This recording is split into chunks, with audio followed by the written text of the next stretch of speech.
C'est maintenant le temps de regarder les liens entre la continuité et la dérivabilité. Alors, tout d'abord, la continuité. Pour commencer, la continuité en un point. Alors, une fonction f de x est continue en un point, x égale a, si et seulement si.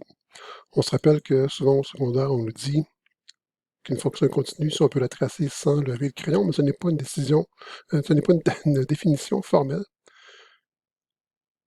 Donc, on va formaliser les choses. Donc, une fonction est continue en un point, x égale a, si seulement si. Premièrement, f de a existe, donc la fonction est définie en x égale a, ou encore a est élément du domaine de f.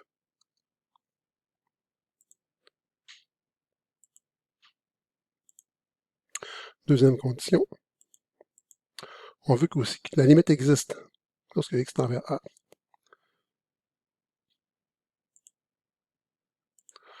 On va demander que la limite, lorsque x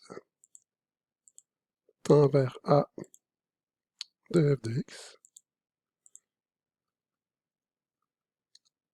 existe.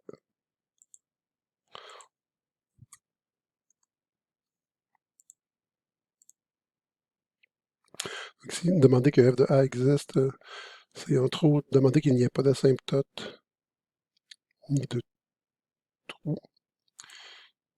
Ici, la limite lorsque x tend vers a de f de x existe, on enlève aussi le cas des sauts.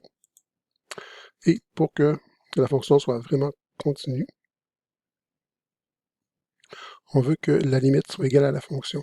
Donc on veut que la limite, lorsque x tend vers a de f de x, soit égale à f de a. Ici aussi, il y a un enjeu de saut.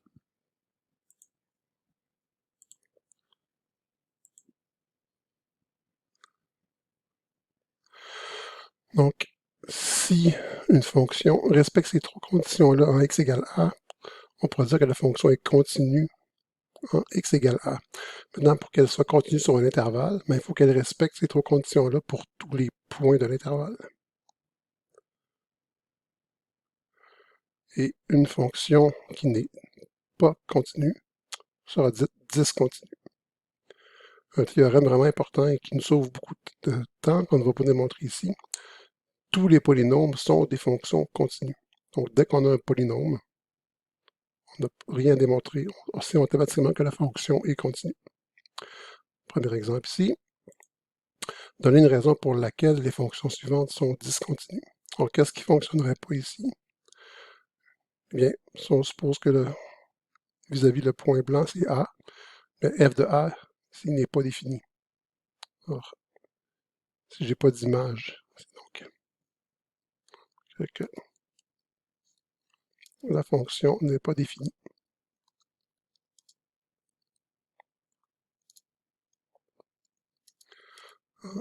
X égale A. Ici, qu'est-ce qui ne fonctionne pas? La fonction est définie parce que j'ai un point plein. Par contre, la limite à gauche n'est pas égale à la limite à droite. Donc, la limite bilatérale n'existe pas. Donc, la limite tout court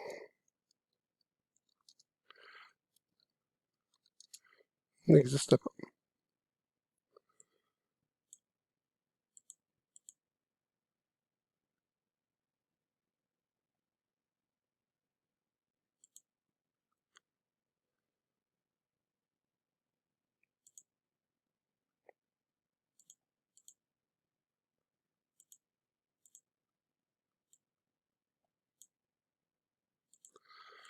Okay.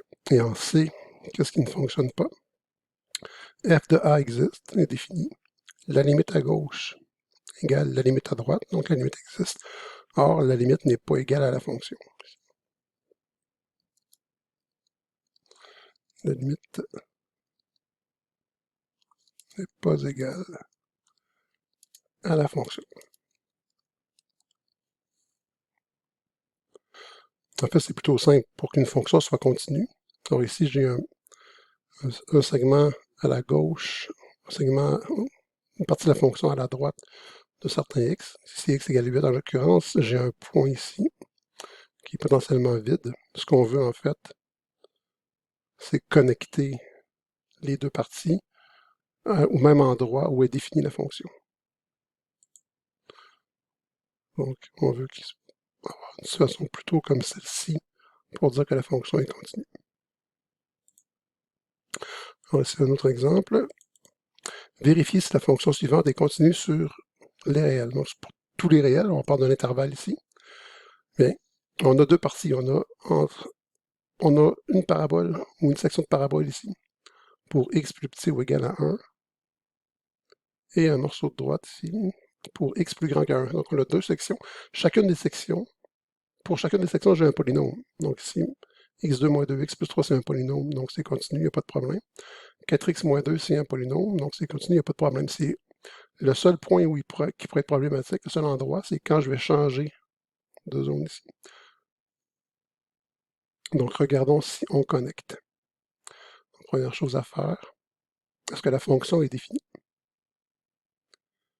Et si oui, que vaut la fonction?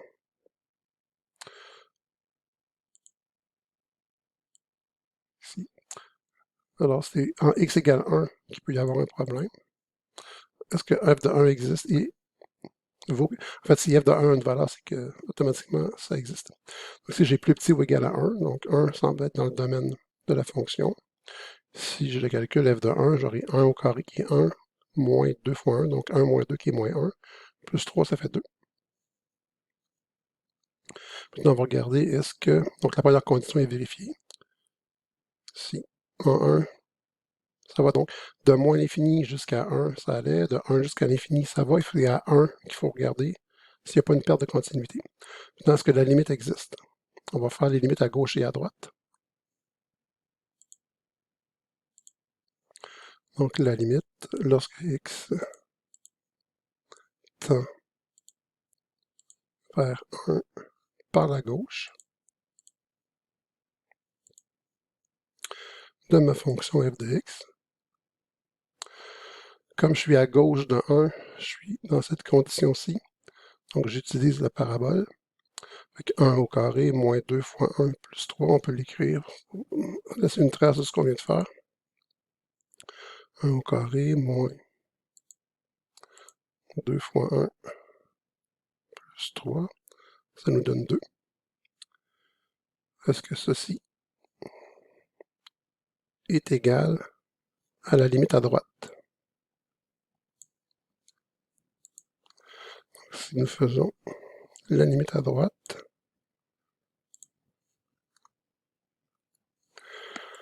donc à droite de 1, on est dans cette section-ci, on utilise la fonction fn ici, 4x moins 2, donc on fait 4 fois 2 moins 2.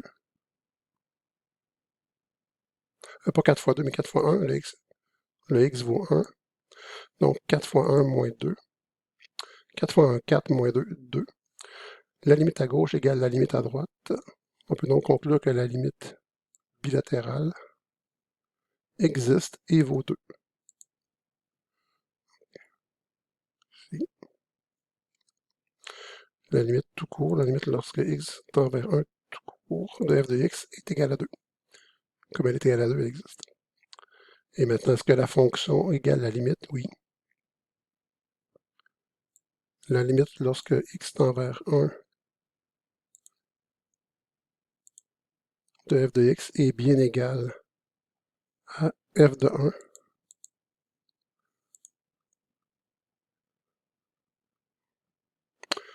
La conclusion. Donc,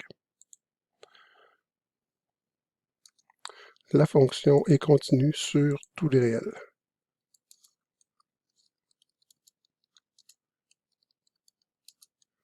On peut écrire sur l'ensemble des nombres réels.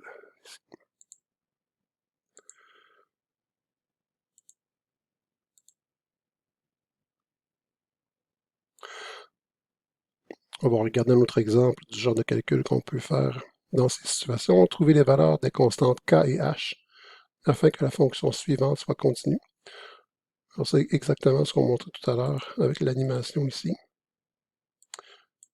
Alors, j'aurai, si on regarde, à x égale 8, la fonction vaut 4. À x égale 8, la fonction vaut 4.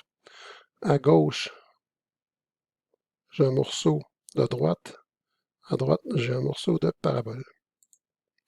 C'est ici. Donc, il faut trouver la valeur de l'inconnu K et la valeur de l'inconnu H qui font en sorte que les deux morceaux vont connecter au bon endroit pour s'assurer que la fonction soit continue.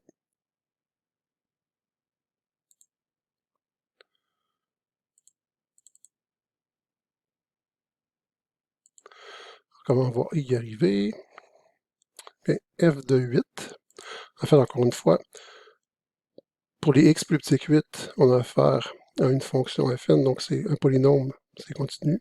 Pour x plus grand que 8, on a affaire à une quadratique, c'est un polynôme, c'est continu. Il faut juste vérifier au changement de zone, est-ce qu'il y a perte de continuité ou pas.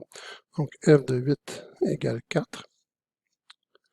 Puis ici, puisqu'il y a des paramètres k et h, on ne pourra pas obtenir directement une valeur pour la limite à gauche et la limite à droite. Ce qu'on va faire par contre, c'est qu'en mettant la limite à gauche égale à la fonction et la limite à droite égale à la fonction, si on est capable d'obtenir une valeur pour k et une valeur pour h, c'est donc dire automatiquement la limite existera et sera égale à la fonction. Donc les trois conditions pour la continuité seront vérifiées.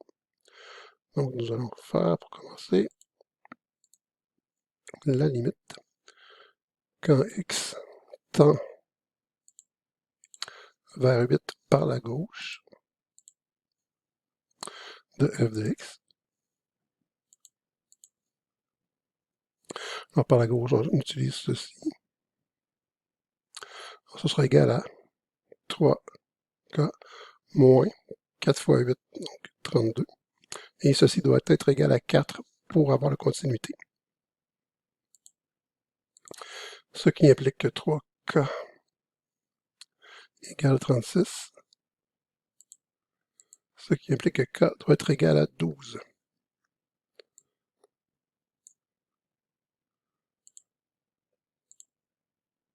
Pour avoir la continuité à gauche. Non, pour avoir la continuité à droite, nous allons faire la limite à droite. La limite lorsque x tend vers 8 par la droite de notre fonction, on utilise donc ça ici. 8 au carré, 64, moins 15h, doit être égal à la valeur de la fonction, qui est 4. Ce qui implique que moins 15h doit être égal à moins 60. Ce qui implique que h doit être égal à 4.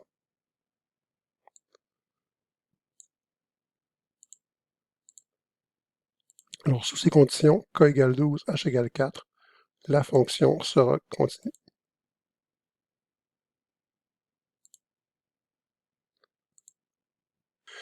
Quelques résultats qu'on va regarder très sommairement. Donc, en général, quand on combine deux fonctions continues, on obtient un résultat qui est encore continu.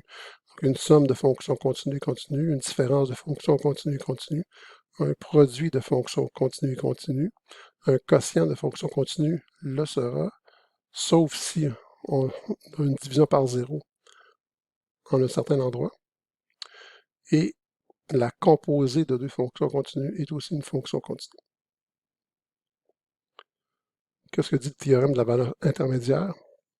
Si f est une fonction continue sur un intervalle fermé AB et que grand L est un nombre strictement compris entre f de A et f de B, alors il existe au moins un nombre C sur l'intervalle ouvert AB tel que f de C est égal à L. En fait, si on a une fonction, j'ai une certaine image f de A, une certaine image f de B, si je prends sur l'axe des ordonnées une valeur entre les deux, forcément, si la fonction est continue, il va exister au moins un x entre A et C dont L sera l'image. Ici, on l'appelle un nombre C, entre A et B. Théorème de localisation des racines, en fait, c'est comme un corollaire de l'autre. C'est seulement que si on descend f de A sous l'axe des x et f de B au-dessus de l'axe des x, ou inversement, bon, on est certain qu'il y aura un 0 ou une racine dans l'intervalle AB. Vous pouvez vous faire des dessins pour vous en convaincre assez facilement. Et ça ici, c'est un théorème important. Si une fonction f est dérivable en x égale a, alors elle est continue en x égale a. Ici, on a une idée de la preuve qui n'est pas très formelle. On va plutôt aller faire une étude qualitative de ce qui se passe avec la dérivabilité. Donc, les remarques. Dérivable implique continu, mais continu n'implique pas dérivable. C'est pas un si seulement si, c'est un si alors. Comme on dit souvent, si il pleut, alors l'asphalte est mouillé. Ça, c'est une implication simple. Mais si l'asphalte est mouillé, ça ne veut pas dire qu'il pleut. Ça peut être un camion de la municipalité qui est qui passe pour nettoyer les rues. Donc, ça marche seulement dans un sens. Donc, si une fonction est dérivable, nécessairement, elle est continue. Mais si elle est continue, elle n'est pas nécessairement dérivable. On va voir des cas de figure quand est-ce qu'une fonction pourrait ne pas être dérivable, même si elle est continue. Donc, on va régler que la discontinuité. Alors, une fonction n'est pas dérivable si elle-même ou sa dérivée possède une discontinuité en x égale a. Donc, un trou, un saut ou une asymptote. Donc, A n'appartient pas au domaine de F. Dans le cas des asymptotes et des trous pour lequel il n'y a pas un saut qui nous amène à un point plein. Et je vais surtout attirer votre attention sur les cas de figure ici. Donc, une fonction n'est pas dérivable en un point si en ce point-là, il y a un point de tangence verticale. Qu'est-ce qu'un point de tangence verticale? On le voit ici. Donc, si on traçait des tangentes à la courbe, rendu en x égale a, la tangente deviendrait debout. Donc, une droite qui est verticale n'a pas de pente. Comme la dérivée, c'est la pente de la tangente, si j'ai une tangente qui n'a pas de pente, il n'y a donc pas de dérivée. Et quelques caractéristiques qu'on peut voir ici. Évidemment, il y a un point de tangence verticale, mais dans un ici, là, pour arriver à un point de tangence verticale comme ça, vous voyez que les pentes ne changent pas de signe. Ici, les pentes sont toujours positives. Donc, les pentes ne changent pas de signe.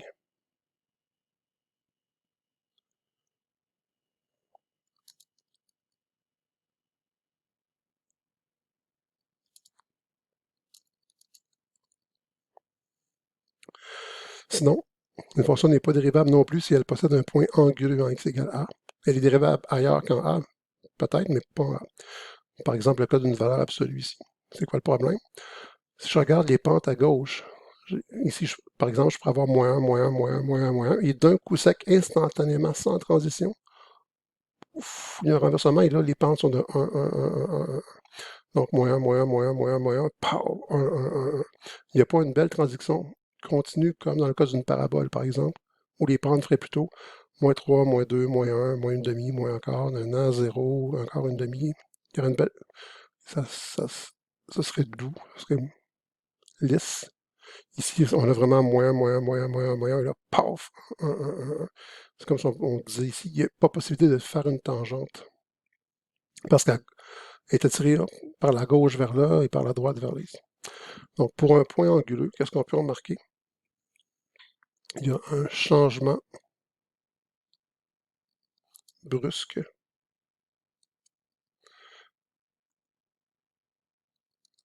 de pente. Et il n'y a pas de point de tangence verticale. Il n'y a pas de tangente debout. Pas de tangente verticale. Et un peu, le troisième cas, c'est un peu une combinaison des deux.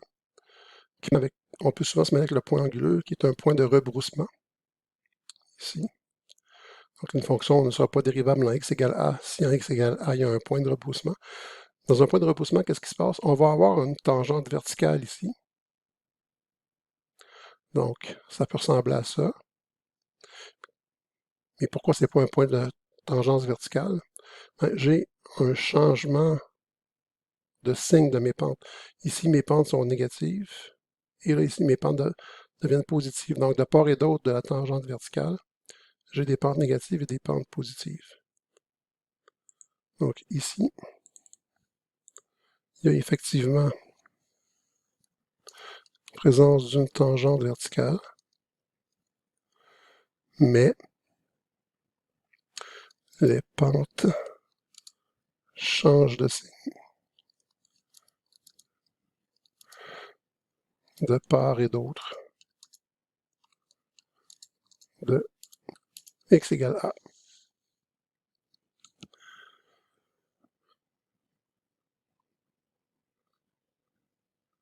Ici, on peut voir quelques exemples avec des fonctions particulières.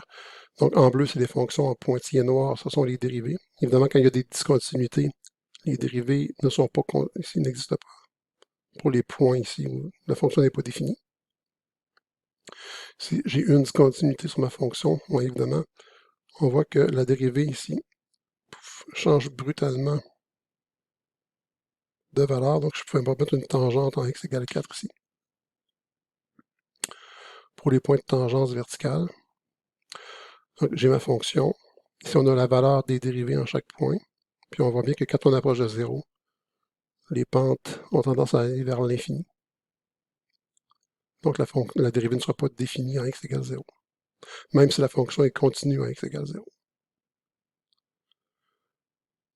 De la même façon, avec un point anguleux, on voit le changement drastique de valeur des pentes, négative avant le point, positif après, mais il n'y a pas de tendance vers l'infini. Ici aussi, j'ai un point anguleux. Je n'ai pas de tangente verticale au point qui m'intéresse, et mes pentes changent de signe de part et d'autre du point. En fait, il y a un changement brusque, pas tant que je change de signe, qu'il y a un changement brusque de valeur. C'est ping, ping. Pour un point de rebroussement, ici, bon, mes tangentes vont aller à l'infini, c'est vers moins l'infini, et il y a un changement de signe des pentes. Donc de ce côté-là, les pentes sont négatives, de ce côté-ci, les pentes sont positives. Il peut y en avoir plusieurs pour une même fonction.